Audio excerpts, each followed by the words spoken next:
Well, hello, everybody. This is the Echoes of War podcast. I'm Craig from the Pacific War Channel. I'm joined here by my co-host, Gaurav. How are you? Hey Greg, great to be on here and really looking forward to today's topic. It's a great opportunity for me to geek out. Yes, this is going to be you geeking out all episode, I imagine. And the subject matter of this episode, as I hope the title will reflect, is going to be the evolution of the Roman Republican military. But before we jump into it, I just want to, give a little shout out to it is Christmas time. If you want to further support the channel, please head over to either my YouTube membership over at the Pacific War Channel on YouTube, or you can join my Patreon account at www.patreon.com/the Pacific War Channel. They're both identical. You get access to the exclusive podcast with more than 20, about 26 plus episodes that are ongoing. You get early access to all the content I make and voting rights for the subjects I will tackle next. So if you join right now, I think there is going to be a poll up if it hasn't already finished for the next episode. But stating all of that, I think we should jump into it. And maybe for some further clarification, Gaurav, you can say exactly what we're going to be talking about in this episode. Yeah, so as the title says, we're talking about the evolution of the army of the Roman Republic. So that kind of also gives us a time frame of the history of Rome we're talking about. So we're not talking about the early founding, if we go by the popular myth, where it was the Roman kingdom, nor are we talking about any reforms that happened after Octavian slash Augustus took power and we had the Roman Empire. We're talking about the period between 509 BC to, you can say, 31 BC, when the Roman Republican army, they underwent some pretty drastic changes. And we're talking about what was the system that they used to operate in, why these changes came about, what were the changes that have been implemented, and just a brief assessment on their effectiveness and consequences, you could say. So, one thing I'll just start this episode off is this is the reason, the military evolution, why the Romans dominated for so long. They had no desire to be on the losing end. So they will adapt and completely kick out an old system if it's ineffective. And as you will see, this is happens, and the new system is completely radical. It changes the entire army. But then you will see that Rome has an expansion, or its fighting prowess and effectiveness of the units drastically goes up. And this is why they were able to go from just a small group of the Latin League in central Italy to, well, the Mediterranean when Europe was theirs. That's why it's called Mare Nostrum in the end, right? That's how they call the Mediterranean Sea, Yeah, our and sea. of course, until Mussolini tried to resurrect it and failed. Well, you also have the Holy Roman Empire, but we've seen enough of those Netflix Yeah, the ugly cousins. adaptation Yeah. memes. Yeah. Yeah, no one likes to talk about the Holy Roman Empire. They almost pretend it never existed. It was neither holy, neither Roman, True. and neither an empire, really. Yeah, true. But that, I'll just say maybe just a quick digression.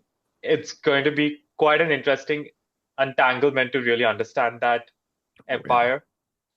But yeah. So I think perhaps we could start with the early Roman Republican armies. So this is just after the fall of the monarchy. The Romans, like most Italian states that existed around this time, were just like part of various small confederacies or cities coming together. It is quite similar to what a situation that you would see in ancient Greece at the same time, where you had like the Athenians, you had the Spartans, you had the Thebans, Corinthians, etc. But the influence of the Greek way and the Greek world was quite profound even on the Italian peninsula as well. While we know the area called Magna Graecia, or the southern part of the Italian boot, was very Greek influenced, their military style did radiate throughout the entire Italian peninsula.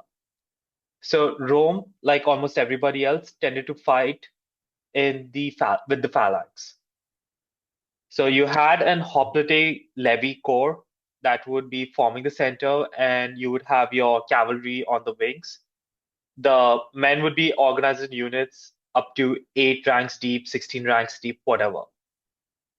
And this was just ultimately a brawl between the two phalanxes. And there were only two ways to achieve victory. You push back the opposing phalanx far enough that they break through sheer brute force, which is when you have the opposing phalanxes push each other around, or you're successfully able to outflank them, which is why they would have whatever limited cavalry, like all Greek armies at the time, would be on the wings to guard against such maneuvers. The biggest drawback of the phalanx was no doubt its inflexibility. It could only fight in one direction, and that I think was its biggest drawback. The second biggest, no doubt, being terrain. The phalanx as a unit can only be really effective when the terrain is a flat plane. Anything which has hills, mountains, valleys where it cannot deploy to its full extent, the it is a compromised formation. This is where I would say like the Romans had, I would say, a bit of a disadvantage because the Roman cavalry in the Latin League was not really one of the best in Italy. The best Italian cavalry was said to come from the area of Campania, which would be southwest of Rome. And Rome started to see that they were not really getting their way. Sure, they had small expansions, but they suffered a brutal sacking by the Gauls in around 373 BC, with them literally occupying the city. Yeah. They had this civil war with, their Latin allies in the Latin Confederacy. They were constantly fighting the Samnites, who were their Oh southeastern yeah. neighbors. Uh, Campania, which is, you could call it the southwestern neighbors, Etruscans, Umbrians. Central Italy was quite a battle zone to say the least. Constantly at war. Indeed. So generally, Rome did end up also getting its own fair share of victories, which is why, for example, in the Latin Civil War that it had in around the 340s BC, it defeated its rebellious allies and established complete hegemony over the Latin League. But this is where, when they start to get more expansive, especially after trying to get the riches of Campania, which extends their border with the Samnite coalition, that's when they start to realize what is the problem with their unit. But before I get into that, I think it's best to just detail the main unit of this era, which is the hoplite. It's agreed that the Romans, like most, would be armed as a hoplite, which is a heavy infantryman that would be standing shoulder to shoulder with his comrades. And he would be quite heavily equipped. So hoplites would be having, their name comes from their shield, which is called the hoplon. It's a big circular shield, and it would be a diameter of between 80 to 100 centimeters. It is quite a big shield for the time, and it weighed up to 8 kilos. Yeah, it's Just a pretty shield. heavy to have. Yeah. Yeah. But the idea was, by equipping your shield here, like if you have it here, Hmm. it is able to also partially cover your Your comrade to your comrade, left. yeah, to your left. And then this forms an overlapping layer, which is why the hoplites were frontally quite difficult to defeat. Just because these men, when we talk about the armor more, you will see that they had a spear which is about 2.5 to 4.5 meters long, and a sword. But they also possessed a helmet, like you could say the famous Corinthian helmets. We've seen that a lot in many uh, films and features. Hmm. Then they would have a bronze breastplate, and they would have greaves and bracers. So if you consider the shield And the fact that when they crouch a bit in formation, these guys are pretty well protected. The armor does its job. I know movies never really give a good depiction of that, but people wore armor for a reason. Yeah. Again, the forces involved were pretty small though, since the biggest caveat of most forces around this time, you got to pay for your own stuff. You're levied, you got to pay for your own equipment, you fight, you get the plunder if you survive, and then you go back to your day job when the campaign's over.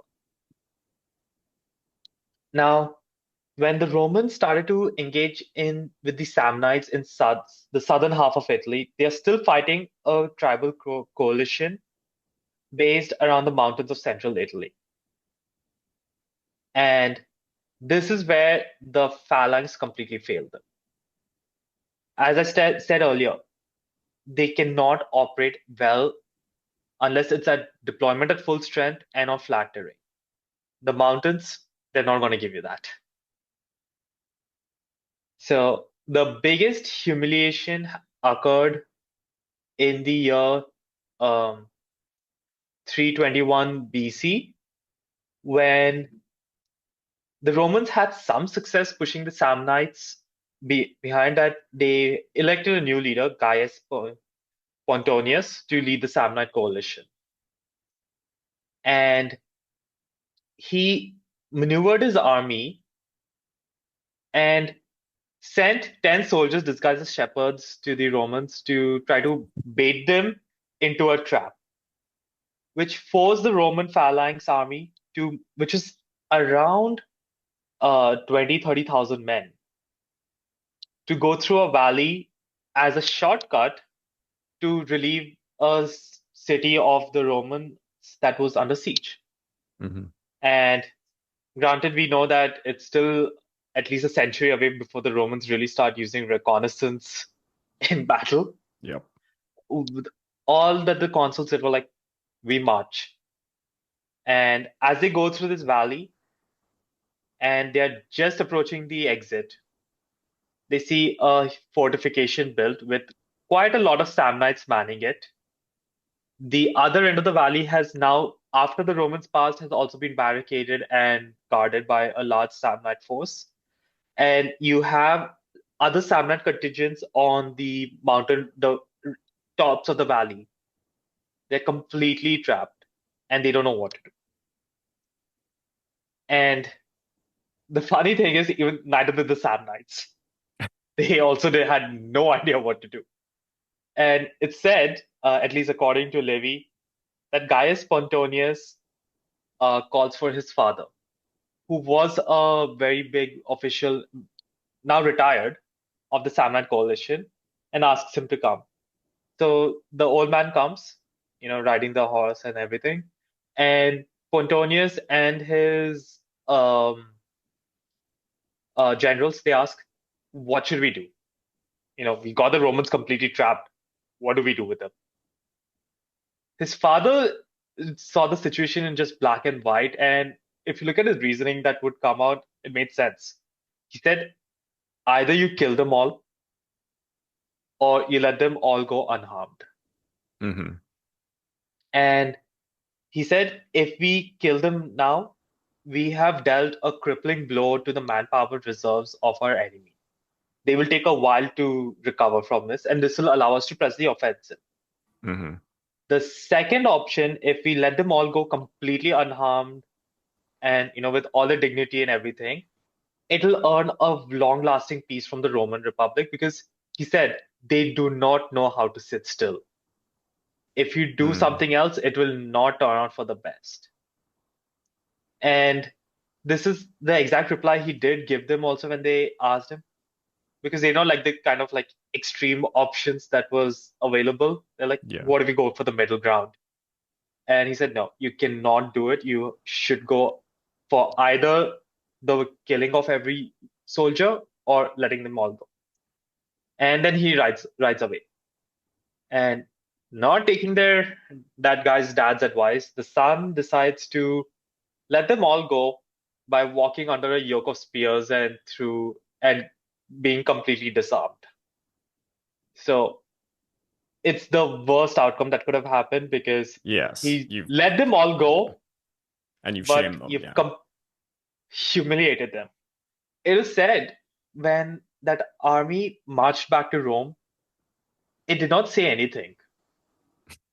There was no one spoke anything, not from the consuls who also had to walk that yoke of shame, down to the lowest rank hoplite.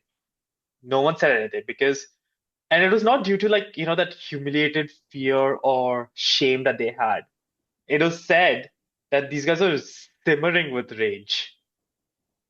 They were really pissed and they decided to channel that energy.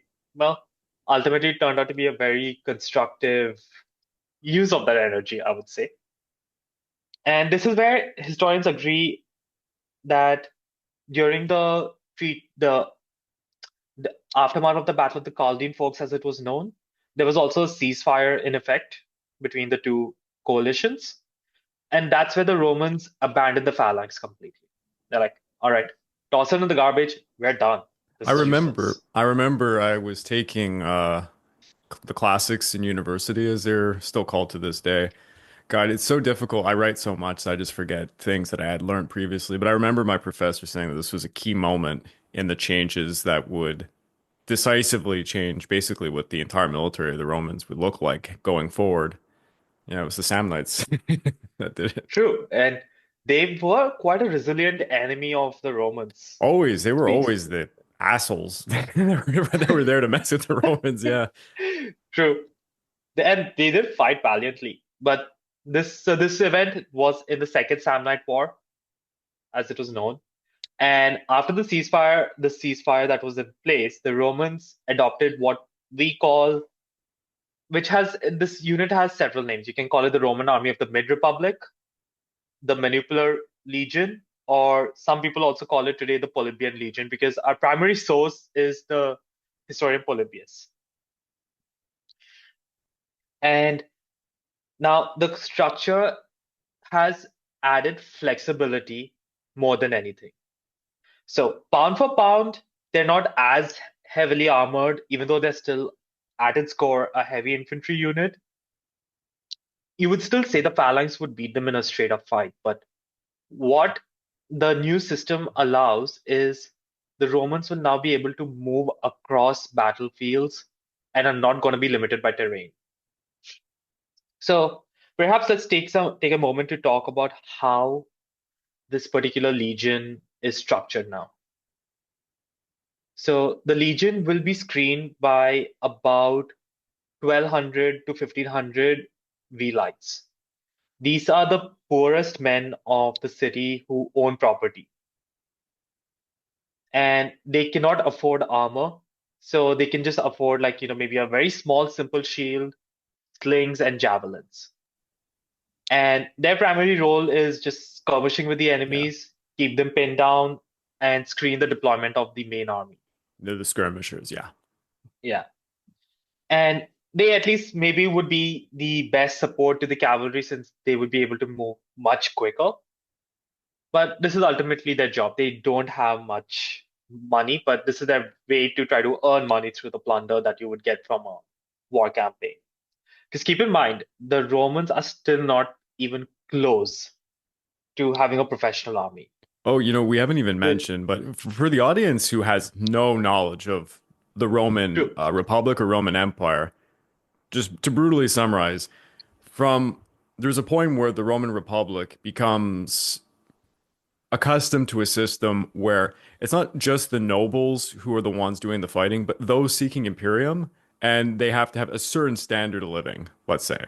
So the richest will have the best equipment, and then you have these skirmishers. They would be the poorest amongst those who own property. So they're still upper Yeah, class compared to, they're not they're commoners. true, So true. much like the ancient Greek city-states, even before this time, they weren't allowing just the common masses to be fighting. So if it was Sparta, for example, they I, did, yeah, no helots. yeah, Instead, they just exactly. get called. Exactly. Yeah.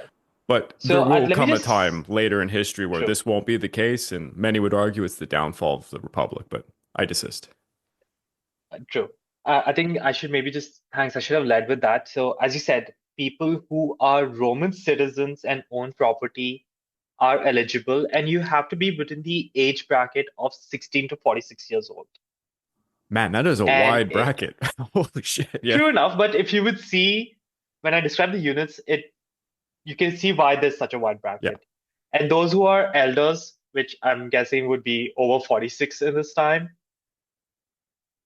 paupers, so the poor people, debtors, convicts, slaves, and freedmen, they're bad. You're not allowed.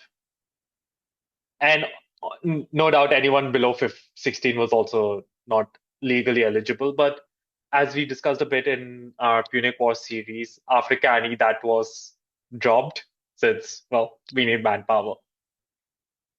And as I said earlier, this is still a citizen levy army. When the armies are called up for a campaign and the citizens muster, it is their job, not the state, to get their own equipment. So you want to fight as an infantryman for the Roman legions at this time in 280 BC? Well, you better buy your own armor, And it's your not own swords. standardized. You should mention that Yeah, too. Everybody would have kind of random equipment in a way. true enough, but depending on where you would be in the line, there was some sort of standardization, Yeah, but it would be like if you see the Roman phalanx, it's like how the most ancient Greek phalanxes, except probably the Spartans were, where the shields were decorated in many ways. yeah, Whereas for a Spartan, the Spartan shields were only the symbol of Sparta. That's it. of course. So, as I said, we had the Velites who are the poorest property owning citizens, and they just have a very small wooden shield and javelins and maybe slings, and their job as skirmishers. So, you will have these men around 1200 or maybe up to 1500 of them that will form the screen of the core, which is the heavy infantry units. Now, the 3,000 men will be equipped as heavy infantry per legion, and they are broken into three lines. So the first line, and each line, the first two lines, each line was divided into 10 maniples of around 120 men, giving each line a total maximum strength of around 120 men, led by a centurion or an officer. And these units of 120 were called maniples, hence the name of the manipular legion. And the reason having maniples works is the Romans deployed them in a kind of checkered board pattern. So you would actually have gaps between the first line, but the second line is filling those gaps slightly behind, and the third line, so forth, through the gaps of the second line. And this also allows the commander to push up the second line or withdraw the first line quite easily or let the Velites move. And they're much more easier to maneuver around the battlefield. This is the main reason that they've been added to, like the system has been adopted. So the first line of the 10 maniples are men called the hastati. These are the really young men of the Roman Republic. They probably will be like around 16 to 24 types in age, and they're supposed to be the young, eager, vigorous men who want to prove themselves. But as you might have guessed, they're quite young, they don't have as much money. So the hastati were you could call them the lightest of the heavy infantry. Light heavy. They had, yeah, the lightest of the three in terms of equipment. So they had a helmet which protected their head and their cheeks and ears. So it was offered good all-round protection. They had a pretty heavy shield, and that is called the scutum, which is the standard shield that all Roman infantrymen would carry. And it instead of being circular, it was more of an oval shaped shield with a metal boss. And this is, I think, one thing that made the Roman, like, I think people should also realize that shields are quite powerful weapons in their own way. Oh, definitely. Like, you can just imagine like hoplon, like a 8 kg metal object is banging against you, Hmm. that's gonna r- knock the wind out of you for a while. I don't want to delve into it too much, but Yeah, one of the coolest things, learning in the classics was the how the Spartans came up with their shield design. Because for the time, it was quite unique. true enough. I think maybe if we have an episode Yeah, dedicated of to the course. Spartans, we should do that. So the Romans also had that metal boss, which was like that, the front knob if you see in the Roman shields and Gladiator or any media. That knob you see at the center of the shield, which could literally be used to channel that force at a more precise point. So they have the shield, they have the sword, their helmet, and they may or may not have bracers and greaves.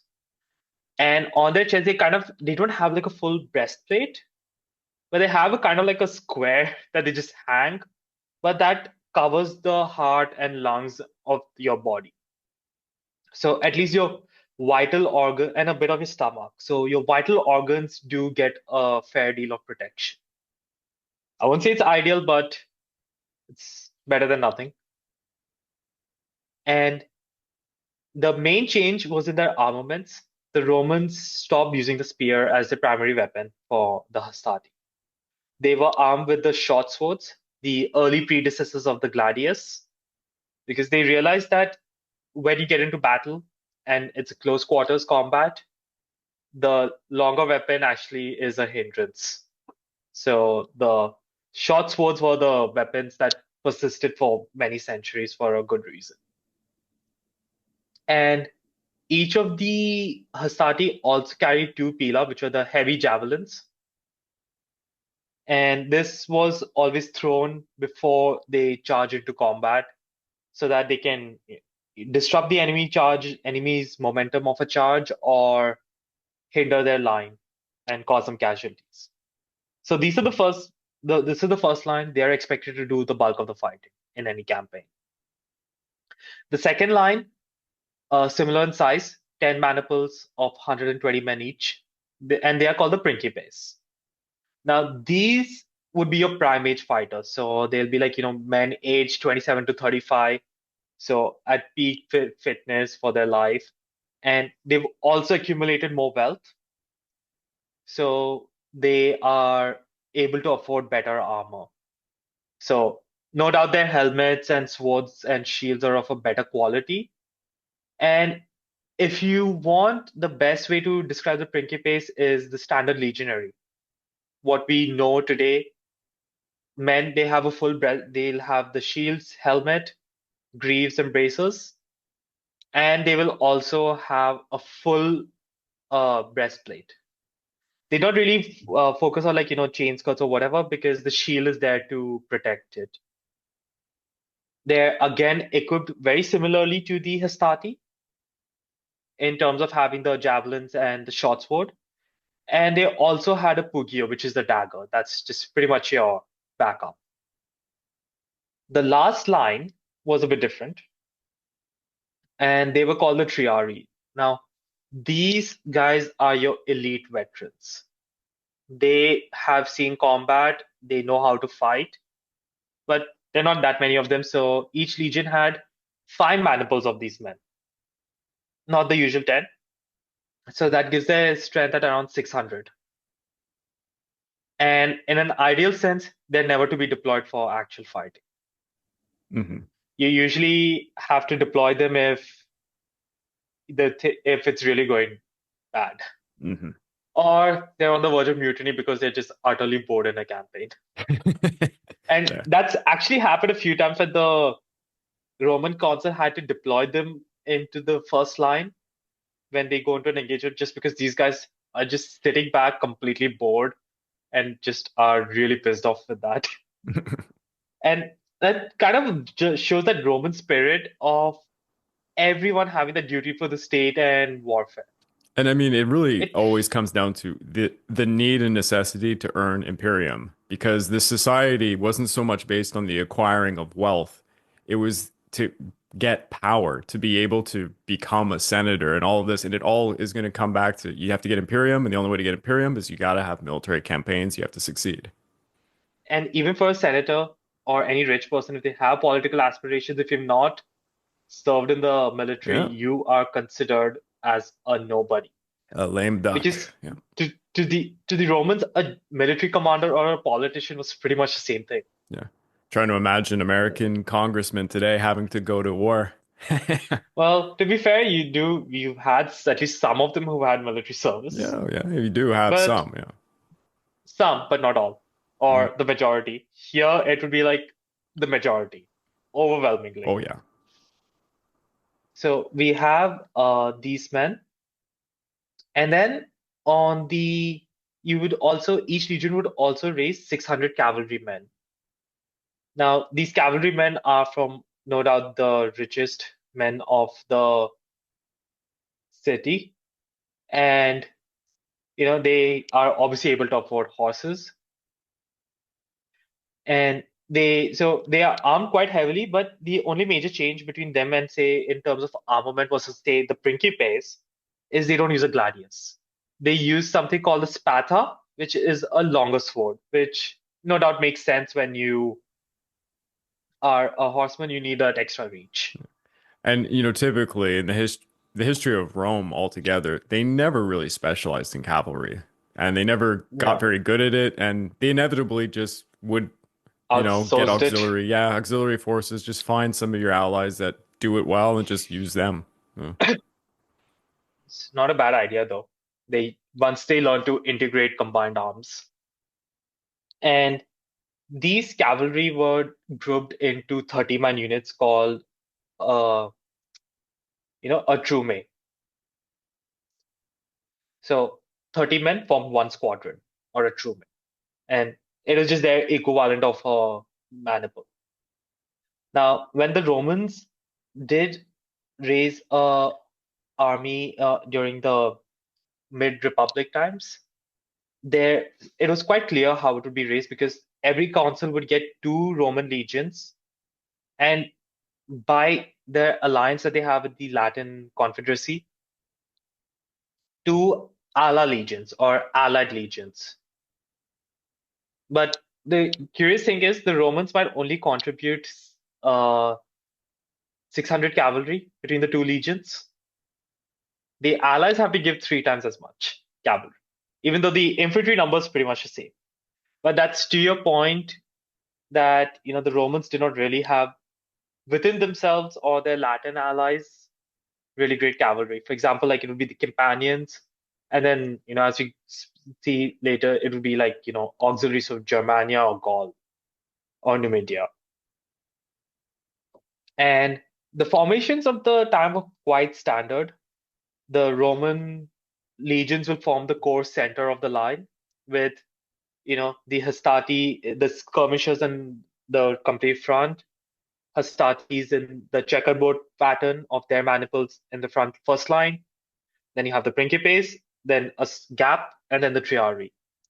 And the allied legions are going to be equipped and utilized the same way. They are just going to be on the flanks. And the Roman cavalry of 600 would occupy the far right flank of the army, since that's the place of honor. And the allied 1800 cavalrymen will occupy the far left.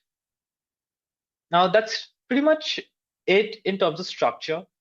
But as we see, it worked so well for the Romans after the Battle of the Colline Forks. There was the Battle of Sentinum that would later happen during the Second Samnite War itself. It's part of the same conflict of, sorry, it was in the Third Samnite War. And in this, the Romans alone, in what was like probably the largest battle on Italian soil till the time, crushed the Samnites, Umbrians, Etruscans, and Senones Gauls, like the northern Gauls, in one decisive campaign. In just one, and then suddenly, it's not a matter of if Rome could become the biggest player in Italy. They are now, because it completely crushed these people. Like they would still rebel, as you said. The Samnites would jump at any opportunity. Yeah. especially when Hannibal invaded to rebel, but Rome now subjugated them there. And the key thing is their units are able to maneuver across different terrains, and they're able to offer battle on, say, slightly hilly terrain or any other, or like, they can operate in the valleys and coast. And this gives a lot more flexibility to the commanders in how to use their forces. And since these guys are now fighting in close quarters combat, you see that shorter weapons start to wreak havoc versus, say, infantry that are armed with, say, the long swords or spears, because they're not able to fight together. They have to have space, otherwise, you have a very limited use of your weapon. So, this was how the Romans did function as the mid Republican army. However, as I said at the start of this section, there was a time of emergency. People who were normally ineligible to serve will be called up. We can see a great example of that after the Battle of Cannae, when Hannibal, not only with the losses inflicted on Cannae, but the two preceding years, Rome's manpower was completely shattered for the while. They needed men, and they had slaves. And they asked for the households with slaves. They're like, these slaves, they fight for us. On discharge, they are free, full citizens. They're freed. Extreme Debtors measures. and criminals, you fight and get discharged honorably. You're god, like, where your debt is considered paid off and everything. And so this is where you could see, like, and they would strip the temples of the booty that they collected in previous conflicts to equip them. But it still kept up pretty much the same tactic. What really changed in the Second Punic War onwards is the use of auxiliaries beyond what we discussed of the legions and the allied legions and the cavalry. As you might have guessed, there's not really much of a strong cavalry or ranged element, or really you could call it like light melee infantry. The Romans don't have them, but as they start expanding the sphere of influence from the Italian peninsula, they come into contact with many other nations or tribal confederations. And then they realize that, hey, these guys are actually pretty good at some of this stuff. We can augment it. We don't need to replace our existing way of war. We just need to supplement it. So you had Gallic cavalry, Numidian cavalry that would supplement the Italian cavalry, and these guys were game changers at that time. As they expanded into Iberia, that's where they start learning about the gladius, which was in use by the various mercenaries of the many tribes there, and the Romans adopted it. They just were willing. They got in contact with, like, Cretan archers, the Balearic slingers, to give, like, really good range support. And combined with what they saw from, not only be willing to use, say, the Fabian strategy or attritional warfare. So they also realized that if you also fight defensive for a time, it actually positions you for better glory even in a few months. You don't have to go and charge blindly into a trap. I think Hannibal taught them quite a few brutal lessons, to say the least, on that. Oh yeah. And Scipio also showed of not really conforming to the old rules, but using reconnaissance, intelligence, and you know, attacking with different methods can yield wonders. For example, his siege of Carthago Nova, if it was any other Roman commander after the first day's assault, there would not be an assault for 6 days while they built up siege works or rams. And guess what? That would have also meant that the Carthaginian armies are now 1 week closer when they were at least 10 days march away. And you would not have seen a Roman commander before that really using the intelligence of the locals about the lagoon being passable at low tide by foot. So Scipio really changed that. Now, what really started to change and where this system got taxed was as Rome really expanded, it needed pretty much a permanent presence across theaters. Keep in mind, this is still a citizen levied army. They get disbanded after every campaign. But Rome is it's after the Second Punic War. They're consolidating in Iberia. They have to consolidate in North Africa.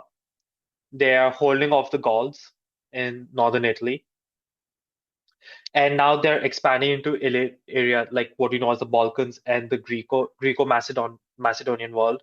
They've also by now crossed into Asia Minor. Now, these expeditions need a lot of soldiers because they're coming up against empires that could also fight back with armies of 40,000, 50,000 men. If no, if anything, you need at least a similar number of soldiers. But it also was that the other various powers within the region, they started inviting Rome to mediate for them, and that kind of opened the gateway for the Romans. But as I said, it's still a citizen army. They still pay for the equipment, except times of emergencies.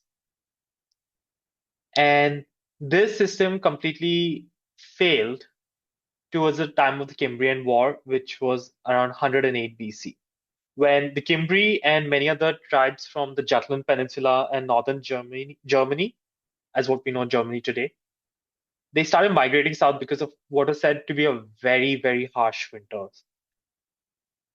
And I think they've been facing problem with that, the kind of like exceptionally harsh winters for a few years. So they decided to migrate to southern Italy, like, to the south.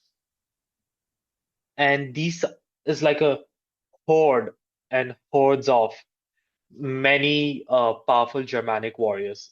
And these men, like in individual combat, are, ferocious and even more deadly than the Gauls. The Romans had a fear of the Gauls, but compared to the Germanic warriors, the Gauls are easy. And the tipping point definitely came when you had the Battle of Arausio on 6th October 105 BC, where the Romans suffered a crippling, crippling defeat. So, as you said, Craig, military service opened up the Senate for people for glory because they had to serve in the Senate to have a chance, sorry, in the military to have a chance at going into the Senate beyond being a member of the legacy system. That is, from an established family. So the problem was that, you know, the consul for the year 105 BC was a man named Quintus Servilius Caepio. Pretty smart guy, but the problem was he was a novus homo or new man. So he was recently enrolled into the Senate. And the thing is, by the Senate decree, he was in command.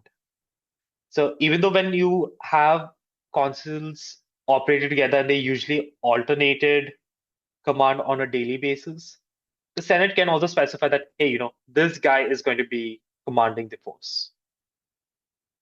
And the problem was his fellow consul, um, you know, Gnaeus Maximus, Gnaeus Malleus Maximus, who was like, from the established patrician family. He's like, yeah, this guy doesn't cut it for me. This guy doesn't know anything. He's a new man. He has no ancestors to speak of. He has no legacy.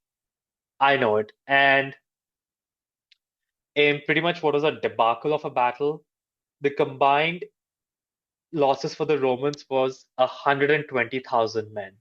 This is including about 40,000 who were camp followers. Yeah, So non-combatants, but still that's 80,000 soldiers. that's So insane. like it's a bigger loss than Canny. The only reason that it's not probably remembered as well is the fact that the Teutonus and Cimbrian armies did also outnumber them quite a bit. They mobilized about 200,000, it seems. But ultimately, this combined with the wars that Rome had been facing in, Hispania, in trying to quell the various tribes, and the Jagatine War, where the king or prince of Numidia, Jagatine, was trying to expand, but the Romans were trying to stop him, but he knew to play the corruption in the system. So the Romans had soldiers there, but they were just kind of like bogged down by inaction. And this is where we see the one of the biggest figures of Roman history come to the forefront, Gaius Marius. What Marius did was he realized that in its current state, we've reached the limit of the manipular army. We need to change. So he abolished the system completely of needing to own property and provide your equipment. That he said the state will pick it up. And the men are going to be equipped as just the standard cavalry, the heavy infantry on a mod, and he did away with that hastati, principes, velites, and triarii. Most of the Roman infantry would now be a legionary based on the principe. So he's still a very heavily armed man. And he made far greater use of auxiliary forces. So the Romans no longer would fight as skirmishers. Their core is they might have a small cavalry contingent and just core heavy infantry. That's it. The others will supplement the light infantry, the archers, the skirmishers, and the key cavalry. And now that he's open, he's removed the requirement of owning property. The manpower pool available to Rome just skyrockets. But I add, a lot of historians would point to the Marian reforms being the beginning of the downfall of the Republic. It is true. I definitely do want to elaborate on that as we get to the consequences.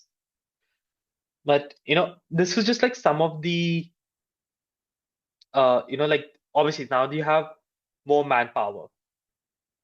So first of all, the state has to provide for them, but it does give the general an incentive now to be very aggressive because one, he can get a pool of trained soldiers because Marius employs them as professional soldiers. That is, even after if the campaigning season's over, these guys will still remain in uniform and be training or doing various other tasks because the the Roman legions did not really just fight and defend. They also built a lot of stuff. They were quite good as engineers as well. But that's another point. And he is going to promise them booty from, plundering the enemy and winning great battles. Now, this is one of the big things that we will talk about as a consequence in a bit. So now that there is an opportunity for steady employment, a lot of people volunteer. Now, this is something I found very interesting. The average pay of these professional Roman soldiers, if you actually compare it to an agricultural worker, like just the Roman soldiers, especially net of the deductions, they earn pretty much the same amount.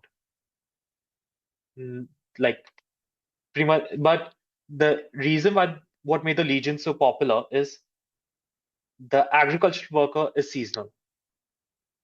After the harvest or after the plowing, you're unemployed. You stay with the Legion, well, at least you're guaranteed that salary for your tenure of service, which is about 13 years to 16 years right now. And if you win a great battle, then no doubt when you plunder the enemy camp, there's a lot of riches waiting for you. And this actually would enrich, this could be so good. For example, Caesar, using his legions when he plundered Gaul, he looted so much and sent so much back to Rome that it is said that the value of the currency dropped by a third. Yeah, that's a lot. So this is like, obviously the reforms of getting manpower. What Marius also did in terms of equipment change was, as I said, he armed them as the principes. So they are guys, they have the big scutum shield with an iron boss, which was, emphasized to just, bash the opponent. And God forbid it hits your nose. That because that's the only metal part of your shield. The shield is actually wooden with leather around it. And that iron boss is the only metallic part. If that hits your nose, oh God, you could even die. The only major change in the terms of the equipment, this was obviously by now the Spanish sword, the Spanish gladius has been adopted, was the pilum. All the legionaries carried two pilums, but so the pilum's dagger tip to the main shaft was connected by two bolts. He removed and these were like iron bolts. This kind of gave it that rigidity to be able to be used properly. What he did was one metallic bolt was removed for a wooden one. So it compromised the strength of it, but there was a reason for this. When the pilum was fired now, it is no longer done with the intention of killing. I mean, sure, you kill the enemies charging at you, it's definitely a bonus. But when it would make contact, is about to make contact with the enemy, the natural reaction would be to raise their shield. The pilum would impact the shield, but now that force is reverberating throughout the entire weapon, and that wooden peg cannot handle the stress. It'll bend completely 90 degrees. And that just makes the shield of the enemy completely unusable because it's just so unwieldy that you're just going to be a liability if you're using it. And if you're on the front lines, well, either you fall back and get trampled by your own comrades, or you just discard the shield and move forward. Very sneaky. Yeah. It was, and it's quite ingenious if you really look at it. So that was one of the reforms. The second was now that they're a professional force, they get trained. They even in peace, they're training. They'll go on marches. They will maybe they'll be building fortifications or roads to better their facilities, or they're just practicing. And the Romans took such a scientific approach here. For example, the soldiers are actually taught when in close quarters combat. The big units are now engaging. To keep the shields and actually stab the enemy. Don't slash. The reason is the stab actually uses less energy per thrust than a slash. Exactly. And you can And if still you're does, fighting for hours, yeah, of course, makes sense. but that's quite a level of precision that is really going into their art. And at the same time, when they practiced, the shields and swords and pylons that they used for practice were far heavier than the actual ones that were used. So this no doubt boosted strength and conditioning, which allowed them to stay in the field for much longer. I guess it's no surprise when you would see later in Caesar's Gallic Wars or even his Civil War, the speed at which he moves his men because they've trained. They can do this. And, they also have to do a lot of marching and, prepare for such long marches. Because the standard thing was they have to cover about 35 kilometers in about 6 hours in full gear. And the reason was this was later a doctrine that the Romans like to protect themselves in fortified camps, not just throw together position of sentries and tents. It's a it's an entire fortification that they built. And another thing was he made the soldiers his mules, as they call it, the Marian mules, because he reduced the supply chain. So not only the soldiers have to wear and carry their armor, between the units, they have to carry their own tents, trenching equipment. Uh, they might have a couple of pack animals per unit. I'll get to the unit breakdown just after this. but they also have to carry about 10 days worth of food with them, each man. But this reduced the supply wagons that would follow each legion considerably, which increased the overall pace. And if needed, he trained that these men could maybe march up to 50 to 60 kilometers in a day on a forced march. No doubt, obviously, giving up a lot of their equipment. So this was another thing that kind of helped with the conditioning, but it's why the soldiers were also nicknamed Marius's mules.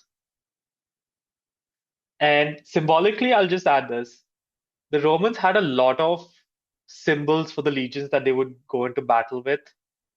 Marius is the one that did away with everything but the eagles. So Fair the enough. Aquila or the eagle was now, standardized across all legions. So as we know later in many conflicts, we know where the eagle is from, like who chose it. Otherwise, you had many other different animals that were used. He just has stuck to one. So maybe we can get into the organization. So the standard unit was the decurion, like the decanus, which is like a 10-man group, and they were kind of like elected the leader amongst them, and these were the people who kind of like had their own tank together. So it's also building like the squad strength level man and the camaraderie between them. 10 such units together would group themselves into the smallest tactical unit of the Roman legion, the century, commanded by the centurion. And the centurion is like I read like in modern day equivalent is like the sergeant majors or such. They are the sergeants, even though technically they are officers, so by that logic they would be kind of like the lieutenants or captains. But these are the veterans of that unit who will be leading them from the front. So when the century would go into battle, the centurion will be marching on the front line of that unit, Which is more which in is why line they with a are, sergeant. Yeah, that's why it makes yeah, sense to, yeah. true enough. But it's also to just inspire and show that the Roman officers are expected to lead from the front. And at the same time, uh, his second in command, who's called an optio, would be diagonally opposite him at the rear line, on the other side of the line. Why? Because his job is to stop anyone from breaking rank and moving. And I don't know if the audience may have seen this, but that original HBO series Rome, you know, that had a really great example of how the Romans also rotated the men throughout fighting, where they're Yeah. holding each other so that the unit integrity is always maintained, and the centurion can call them to recycle the men. So you know the men start to get a little bit of rest. Now you mix this up with stabbing the enemy so that you are using less energy. Already your impressive stamina base. It's no wonder they could last well into fights and pursue the enemy more aggressively in what you could just take as like just wait, this is not enough rest after so much of hard work. So you had the century. Now 6 centuries together, which amounted to about 480 men, came together to form a cohort. Now, when the general of the army moved units around, this is really the level he would be, deploying across the battlefield. And the greatest benefit, which is something this is also true for the Augustan legions as well, because the early imperial legions of Augustus, they pretty much had the same structure more or less as the Marian legions, just more administrative changes. Tactically, it was the same. Was you can reinforce men or other legions without really getting an imbalance of units. Everyone is just a heavy infantry principe, to call it. They are armed the same, they will perform the same. So it's not like if you would say comparing it to the manipular legion that they you might have too many hastati too many triarii or too few principes, whatever. That balancing of the unit strength is no longer needed. And it allows him to fight on multiple fronts because a cohort it can hold against a pretty decent sized force, right? If you have like an enemy Gallic force, It's not implausible for a court of 500 men to be attacked on two fronts and still defend itself. Caesar, I think at the Battle of the River Sabas, where he was ambushed quite badly by the Belgae tribes, and we see that his men are able to deploy. So this is a great example of the even added flexibility. Now, some obvious benefits was, not only do you have a larger pool of manpower to recruit your men from, their combat effectiveness has skyrocketed because these guys are professional soldiers. They're just training and training and training and fighting. That's it.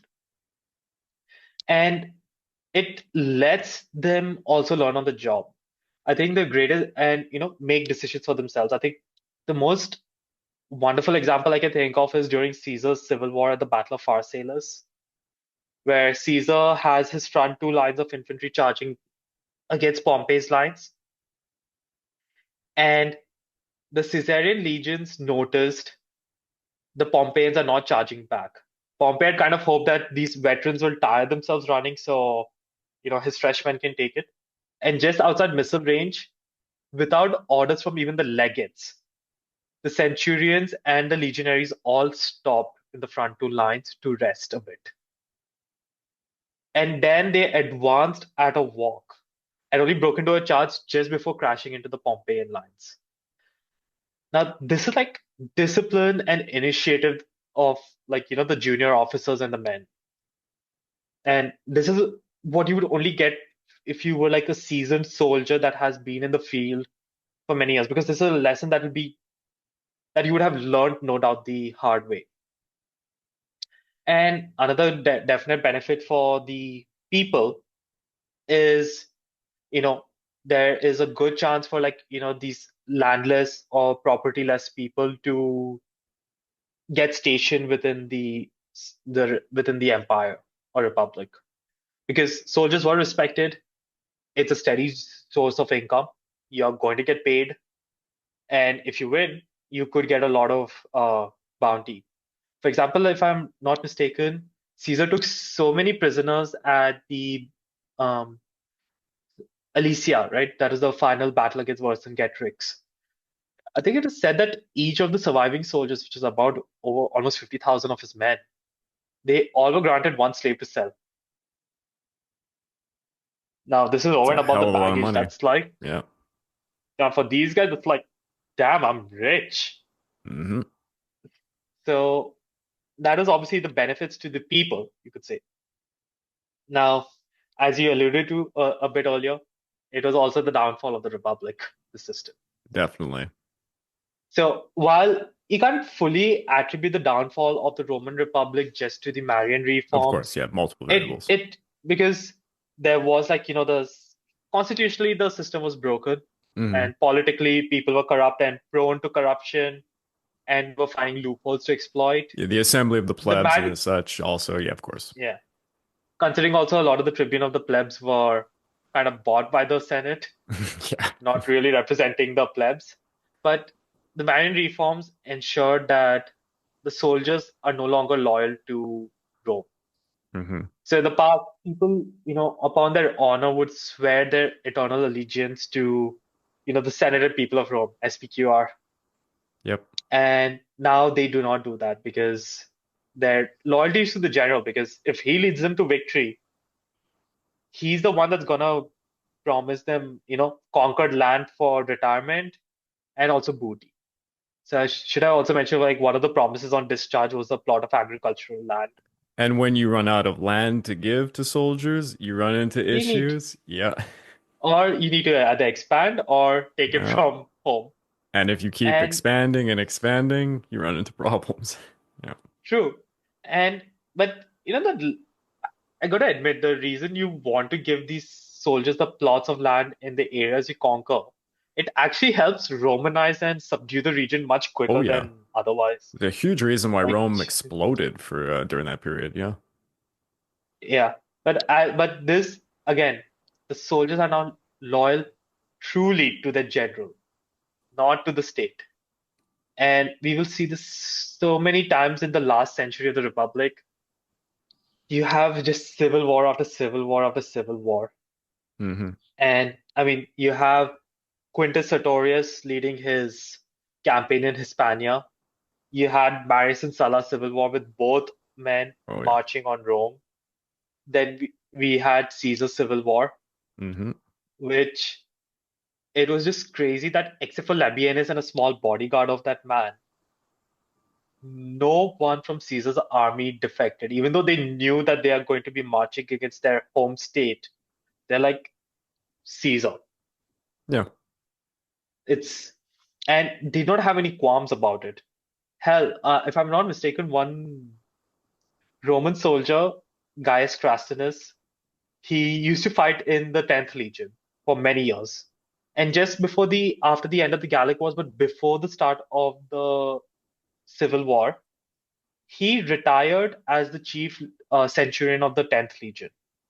Wow. So this is a big honor considering Caesar loved the 10th Legion. They were like his favorites. They're his children. Yeah. Yeah. And this guy retired as the senior most centurion, the primus pilus. So very respected man. And when he heard Caesar was fighting a civil war against Rome, he re-enlisted as a legionary for the 10th to fight for That's Caesar. insane. Okay. So you can see like the system is so broken militarily that the men are loyal to the general. And Hmm. we had so many guys march, and you pretty much had a huge militarization that I should add to the fact that when Octavian took sole command after completely destroying Anthony, I think it's estimated there were about 60 to 65 legions mobilized. Yeah. And just to give the audience a little bit of a perspective, something that often goes unlooked is, especially in the ancient or even medieval world, you have a lot of societies where it's a specific class that fights, whether it be the noble class, it's sort of a patrician class, and they're the ones that have the monopoly on how to fight a war and the weapons of war. But when these societies are put into dire circumstances and they put the arms into the common people, so like let's take Ptolemy's kingdom for example, when they start arming the regular Egyptians, eventually you've now given the means of the people who don't like you to rise up and resist you. We also see this with the Spartans when they they were defeated by Helots. their own slaves. That's actually what happened to them. And then it's not so much in the case of Rome, but as Rome is training this professional military and they're expanding, the peoples that were once, on the frontier or their enemies are now getting incorporated and they're being trained and they're even getting education like Romans. So they're learning how to resist you. So, yeah. True. And I think this is like really just one thing about that Roman mentality is that, should really be commented on is that duty to the state at every level of society. Yep. Even though you had the patricians being complete megalomaniac jerks, Yeah. wanting the glory, but in a way, they still really wanted the glory of their state. And that Yeah. filters down to every level, the equites, the plebs, the landless, everybody. It's what it's It's what's crazy. different between the Republic and the Empire is the hunt for Imperium dies with the Republic in a lot of ways. I mean, it exists in the Empire, but it's not the same. And to basically to have the motivation of the social ladder being Imperium is kind of gone in the Empire because in the Empire, okay, there's a basic kind of monarchy system. They're at the top, and well, you're at the bottom. What if you become a senator in the Empire? It's like, well, whoop-de-doo. You're not going to be as True, big but as you would have been in the actually, I would Republic. just correct you on one thing, or rather, just add to it. Is while for the top level, because your advancement to like commanding like legions is just based on either recommendations of the key members of the imperial Yeah, court or the emperor himself, yeah, and not being a consul because, well, Caligula yeah, was saint. and He made a halt, but for the men, it actually still had value. of course, yeah, for the men, So yeah, because one thing I should add is, at least this is very true in the empire's time, only Roman citizens were allowed, like whether you're landless or owning property, were allowed to enlist in the heavy legions. of course, And yeah, This kind of was initially first just the Roman and its Latin allies, which in the 90s BC after the social war became all of Italy. Hmm. Anyone else that wants to serve the empire would have to be an auxiliary soldier, but upon the discharge of a full term, or if granted by a decree, when they are discharged honorably, they become citizens of Rome. Yeah. And while no doubt it means that the man will not probably not be able to reap the benefits of being a legionary himself, since you're talking about someone who's now past his 40s. His Yeah. sons will be citizens of Rome. Yeah, that's a big change. Definitely. So I think the quest for the imperium and citizenship, being part of the Romans still I get existed, I guess we haven't but really it just kind explained to of the audience either the question of citizenship, because what it means to be Roman, it might be alien to some people who don't know or understand the yeah, I history. think let's just I think we'll have to best to explain the evolution Mm. of citizenship. Yeah. So first of all, I'll just say is they followed us out of typical thing where only the men were allowed to vote Yeah, of course. or so initially once we had the Roman Republic, the Romans had a republican system. It was not the democracy of Athens where every man had a vote and of equal value. The Romans had the republican system which was based on a social class. So you had most people were the plebeian class, like in terms of volume, but their vote really in the system did not, in the grand scheme of things, did not matter. And that's just the harsh truth. And but the People's Assembly was very important when declaring war. Hmm. They had to approve of war. Granted, the senators and consuls have a lot of ability to influence the vote. It's still the people who have to vote for a war. The patricians, who are the nobility and dominate the Senate, are the top 1%, you could call Hmm. them.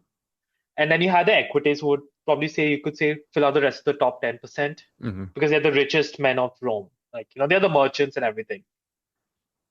Now, based on your class, which is conducted in the censorship the censorship that happens once in 10 years, conducted by the censor, which is a political office itself, though doesn't have really any legal power, but it's immensely respected. And this happens only after you've been a consul, might add. So you're a very veteran politician. These people assign based on your wealth and everything, where you might be in Roman society, whether you're a plebeian, you're an equity, or you're a patrician. And through this, you're able to you see where your vote counts. I remember reading if you're trying to stand for the consular election,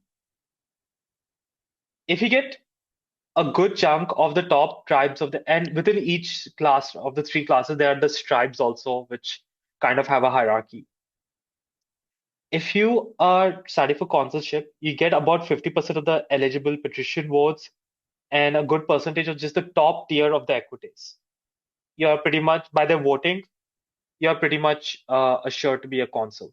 Something like that. I don't remember the exact figures, but it is showing how much you just need the vote of the right people, the correct people to help you.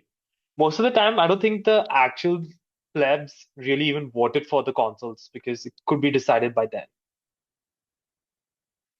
And so initially, Rome was obviously the citizens of the city of Rome were there. And then after they dominated and extended alliance to their Latin allies in 340 BC, most of the cities within the Latin League got full Roman citizenship. And some of them who were a bit more rebellious also got a Roman garrison to also keep them in check. But they were now considered full citizens of the Romans. They had the same right. So someone born in a town near Rome, but not exactly Rome, but you still have the same rights. And as Rome kind of expanded, right? So we are approaching the Second Punic War. A lot of states are allied, but they are not citizens. They're just allies, or in some other terms, friends of Rome. which means you're basically our puppets. So, but these men, they're not citizens of Rome. They have to follow the Roman lead, Roman foreign policy and everything. And when Rome calls up soldiers, they have to provide the men. But they do also get their share in the spoils of war, but they're not citizens, which actually does cause the citizen um, social war to happen in the 90s BC, which is where the Lex Julia is passed by an ancestor of Julius Caesar from the Julii family, which made all Italians citizens of Rome. So these are the full-blooded citizens who can vote. And then in the imperial times, that kind of held true. But as I said, you had to, if you were an auxiliary born somewhere else, you needed to, uh, you know, complete a full service of in the military to allow your family to gain that benefit. But I think that's a topic for another time when we talk about citizenship or we go into the Roman military of the empire, because that's a whole set of revolutions in its own right. So I think this was what I wish to talk about in today's podcast, talking about the evolution of the Roman Republican military. It's fascinating. And I think it's actually interesting for audience members who didn't get, let's say, a more formal education on this, because I guess it's not something so highlighted in literature. It's always in the background. It's more so, oh, you learn the general history from a certain timeline, the key battles, and, well, you're going to definitely learn about the reforms and such, but it's not the forefront. But stating all of that, again, I just want to tell the audience it is Christmas time. So if you'd like to further support the channel, please go check out over at the page, on my YouTube channel, the Pacific War channel, which is weird to say now that we're titling this Echoes of War podcast. But again, to go over there, there's a YouTube membership, or you can join the Patreon at www.patreon.com/the Pacific War channel. Joining either gets you access to the exclusive podcast with more than 26 plus episodes and ongoing. You get early access to all the content I make and voting rights for the subjects I will tackle next. And I'm pretty sure the next episode for the exclusive podcast, based off of the voting last time, is going to be uh, me talking about how the Sicilian Mafia helped during World War II. Pretty wild That's episode. It's actually, fun. I, I mean, I'll just add this. I've read like how Lucky Luciano's influence really sped up the American advance in Sicily. Yeah, no, he's a key figure. Absolutely. Yeah. It is. And there was some, I'll just say this just because maybe I'll leave this teaser. One OSS agent who refused to work with the mafia, unlike the Navy, the debacle that he ended up doing was Oh, yeah. just, it's just worth a good laugh. Yeah. For anyone interested, by the way, there's two books on the subject. The titles, it's been so long since I wrote about this. I forget the titles. Very entertaining book because it's actually written by a mobster who lived through the events. And the way that he writes is like, it's like something out of The Sopranos. It's really entertaining. But thank you, Gaurav, for taking me hostage for once and going through It was my pleasure. I hope you not had your brain fried with my monologue.